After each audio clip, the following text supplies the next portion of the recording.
Tava keremetli dostlarım atынан sizдің құрметіңізге жаңа жасыңызға тосын сый. Не деп ойлайсыз?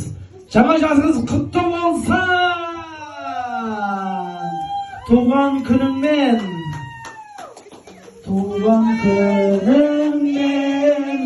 Туған күніңмен! Туған күніңмен! Почему?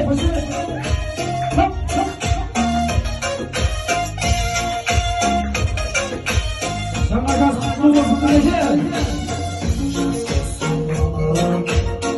Сонда жынның алқаға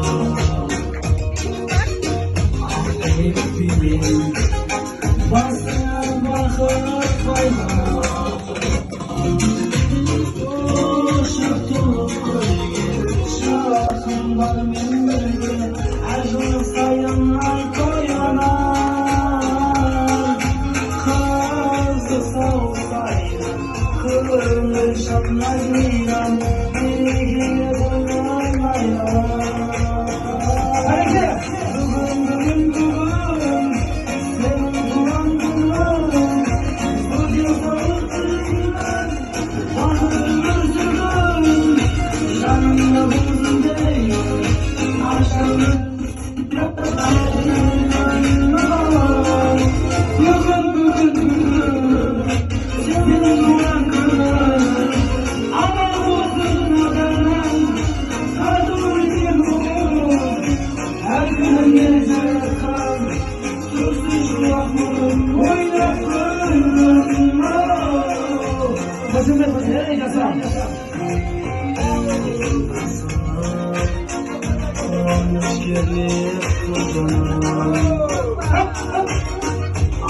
arasında doşarım dostum